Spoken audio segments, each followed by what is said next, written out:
So here's how we're going to break it down. We've got 5 key parts. Think of it like a roadmap to all the different sides of London, from the classic royal stuff you've seen in movies, all the way to the cool hidden spots that only the locals really know about. Okay, first up, the royal and iconic. This is the London you already know and love from postcards and movies. It's that world-famous skyline that is, let's face it, a total must-see for anyone visiting. This first part is all about that jaw-dropping grandeur. We're talking centuries of royal history, incredible architecture, and those moments where you just stop, look around, and have to pinch yourself. You know, that, wow, I am actually in London feeling. So let's run through the big hitters. Of course, you've got the Houses of Parliament and the sound of Big Ben. Then there's Buckingham Palace. And a little tip, check the schedule online for the changing of the guard. It's some serious royal pageantry. The Tower of London is where you'll find the crown jewels and 1,000 years of pretty dark history. You can walk across the incredible Tower Bridge, stare up at the giant dome of St. Paul's, and then get a bird's-eye view of it all from the London Eye. But seriously, book that last one in advance. You'll thank me later. All right, we've seen the iconic skyline, so now let's dive into London's amazing cultural scene. This city has some of the greatest museums and galleries on the planet. And you know the best part? A lot of them are completely free to get into. And the variety is just staggering. You want to see the Rosetta Stone and artifacts from literally 2 million years of human history? Head to the British Museum. More into classic paintings by the great masters, the National Gallery is your spot.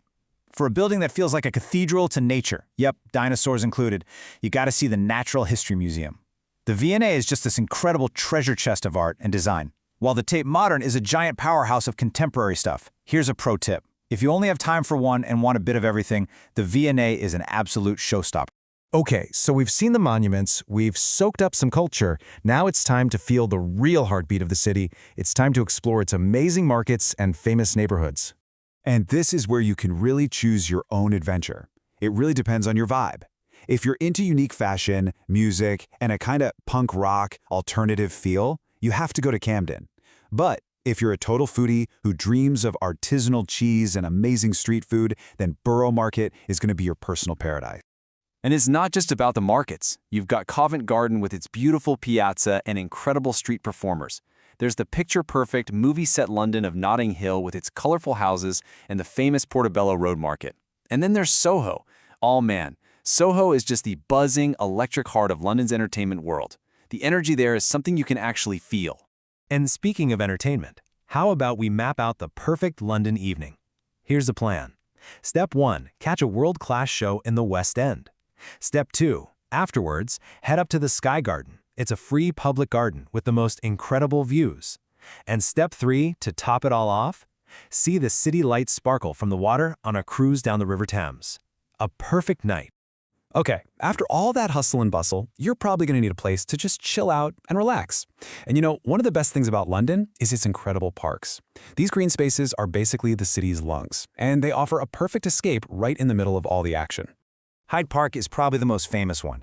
It's huge, perfect for a long walk, and it connects right to the beautiful Kensington Gardens. Regent's Park is a bit more manicured, and it's also home to the London Zoo. For an absolutely killer view of the entire city skyline, you have got to climb the hill in Greenwich Park. Trust me, it's worth it. And if you want a truly wild escape, Hampstead Heath feels like you've left the city and wandered into the countryside. It's amazing. So, we've covered the icons, the culture, the markets, and the parks. But for this last part, my personal favorite, we're going off the beaten path. This is for all of you who want to find those unique spots that give you a real taste of local London. So what do I even mean by a hidden gem? Well, it's a place that the locals absolutely love, but most visitors just walk right by because it's not in the main guidebooks. These are the places that make your trip feel truly special. All right, you ready for some secrets? Leadenhall Market is this stunning Victorian market. You might even recognize it from the Harry Potter movies. Little Venice is this quiet, beautiful area where canals meet, full of charming little houseboats. Neal's Yard is like a secret explosion of color tucked away in a tiny courtyard. And for something that is just wonderfully bizarre, you have to find God's Own Junkyard. It's a warehouse jam-packed with glowing neon signs. It's surreal. So there you have it. Wow. We've gone from the massive symbols of royalty and the quiet halls of museums to the loud, vibrant markets and all the way to the city's best-kept secrets. It just goes to show you, London is a city with endless stories to tell.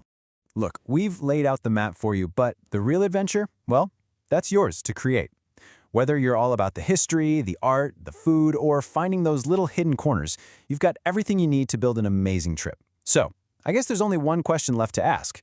What will your London story be?